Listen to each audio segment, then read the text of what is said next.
All right, this is a quick review on the Altra Superior 4.5. This is my initial thoughts on the shoe.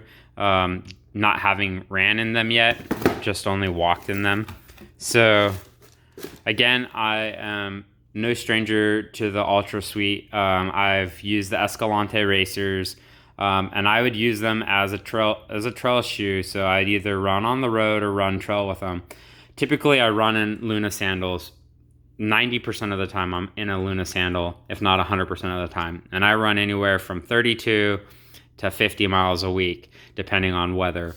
I used to run in a different trail shoe, which I still every once in a while will use them, but the Vibram Minimus. I really like that shoe. However, their newer versions did not meet my needs and didn't give me the comfortability. So that's why I started switching over to Ultra, because of the reviews about the wider toe box, which I really like.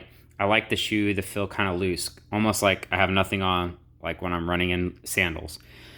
So this shoe, my first thoughts, the padding on it seems very similar to the Escalante Racer. The color's pretty cool. Actually, my son chose this one. Price point was perfect. I think I paid $75 for these shoes, whereas to buy a new pair of these, it was going to cost me about $140. So that was my main decision, is finance. I bought them from the Running Warehouse. There's no running stores up where I live. And it's either I'm going to buy them from the manufacturer or from the Running Warehouse or Amazon. So the trail that I use when I'm running with these kinds of shoes is more like levee top, and it has a lot of road-based gravel. And so I use that, it's harder with my sandals on because of the rocks. Sometimes it will hit my midfoot and it hurts really bad. So I found tennis shoes work a little bit better. And the only reason I run on the top of the levees is because during certain times of the year, the farmers, they will disc the base of the levees for fire protection, and that causes little grooves that is hard for me, to run with the sandals on.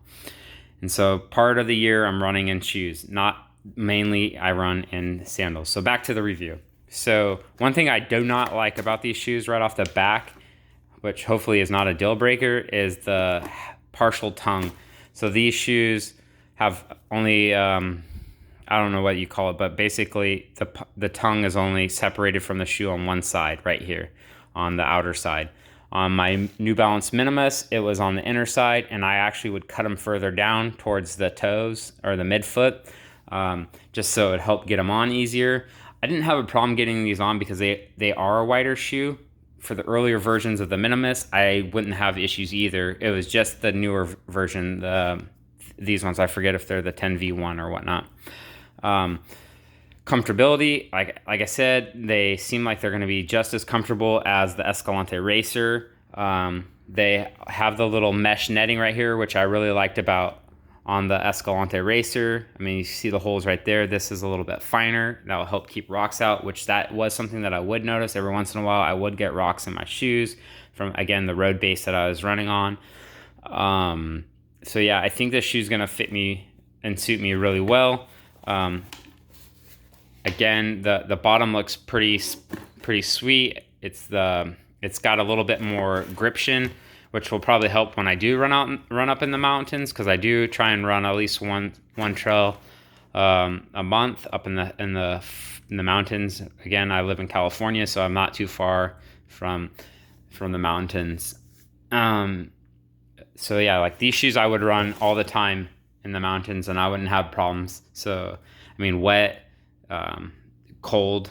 I didn't run in the snow, so I can't say that. But yeah, so I think that these Escalante Superior 4.5, or sorry, I misspoke. The Ultra Superior 4.5s will be a good shoe to start running in, and I will give a 30-day or maybe 60-day update depending on how often I run in them.